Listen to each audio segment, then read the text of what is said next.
لامین یامال کون ہے اور 11 بجے کے بعد اس پر پابندی کیوں ہے؟ جولائی شروع ہوتے ہی پورا یورپ یورو 2024 کے بخار میں مبتلا ہو گیا۔ یہ یورپی ممالک کے درمیان فٹ بال کا ٹورنامنٹ تھا جو جرمنی میں منعقد کیا گیا۔ ٹورنامنٹ میں ایک 16 سالہ کھلاڑی جس کی شہرت فٹ بال کی دنیا میں پہلے ہی پھیل چکی تھی اور فرانس کو سیمی فائنل میں شکست دے کر اسپین کی ٹیم کو فائنل میں پہنچانے کا اس کے خوبصورت اور جادوئی گول کا بڑا ہاتھ تھا۔ اس لڑکے کا پس منظر اسپین کے ایک پسماندہ علاقے اور غریب گھرانے سے ہے۔ اس کے والد منیر مراکش سے روزگار کی تلاش میں اسپین آئے۔ فٹ بال کھیلنے کا شوق ان کو بھی تھا، لیکن روزی روٹی کی وجہ سے یہ شوق چھوڑنا پڑا۔ ان کا بیٹا امین جمال، جو ہسپانوی زبان میں لامین یامال ہے، ایک خداداد صلاحیت لے کر پیدا ہوا۔ 15 سال کی عمر میں بارسلونا فٹ بال کلب میں شامل کر لیا گیا، جو کہ ایک ورلڈ ریکارڈ ہے۔ کم عمر پیشہ ور فٹ بال کھلاڑی کا اس وقت دنیا کا سب سے شہرت یافتہ کھلاڑی بن چکا ہے۔ اسپین کی قومی ٹیم کا حصہ، سالانہ $53 لاکھ تنخواہ، باقی آمدنی کا حساب کتاب نہیں۔ یورپ کے تقریباً تمام ممالک کی حکومتیں اور عوام فٹ بال کو بہت زیادہ اہمیت دیتے ہیں۔ یہ ان کی زندگی کا ایک حصہ ہی ہے۔ اس کے باوجود جب وہ اس ٹورنامنٹ کی پریکٹس کیمپ میں تھا تو اسے ہر روز اپنے اسکول کا ہوم ورک کرنا پڑا اور آن لائن اپنے ٹیچر سے رابطے میں رہنا پڑا۔ اسے اسکول کا امتحان دینا ضروری تھا۔ اسے کوئی رعایت نہیں تھی، کیونکہ 16 سال کی عمر تک ہر بچے کو ملک کے قانون کے مطابق اسکول کا امتحان میں بیٹھنا لازمی ہے۔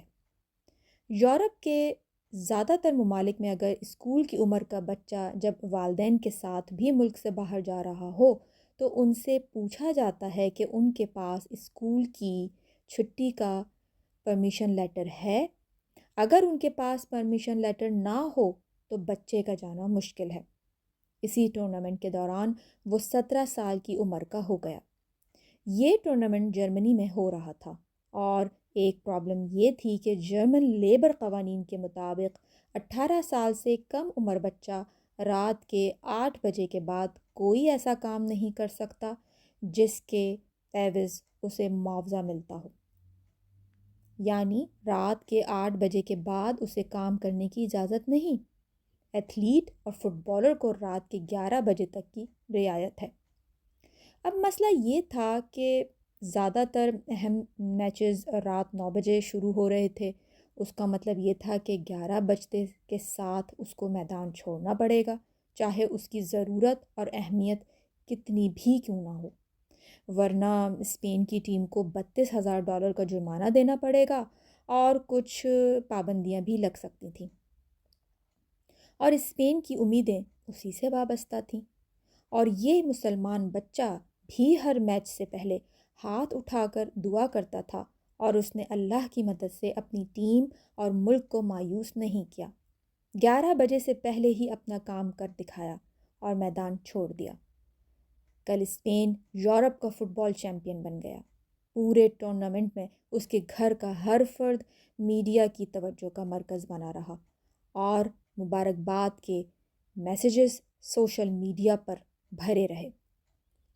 ایک مراکشی مہاجر کا سیاہ فام بیٹا جس کے باپ نے ریسٹورنٹ میں برتن دھو کر گھر چلایا، لیکن سب سے اہم بات جو یہاں سمجھنے کی ہے وہ ہے میرٹ کو ترجیح دینا۔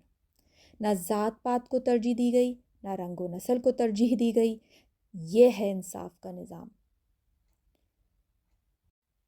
یہ سارے معاملات، یہ سارے رولز، یہ سارے قوانین اسلامی نظام میں بتائے گئے ہیں، اسلامی نظام کی خوبصورتی میں دکھائے گئے ہیں۔ کہ اگر آپ ان ساری چیزوں کو اپنی پریکٹیکل لائف میں امپلیمنٹ کریں گے تو آپ کتنی ترقی یافتہ زندگی گزار سکتے ہیں اور ترقی یافتہ ممالک کی صف میں کھڑے ہو سکتے ہیں۔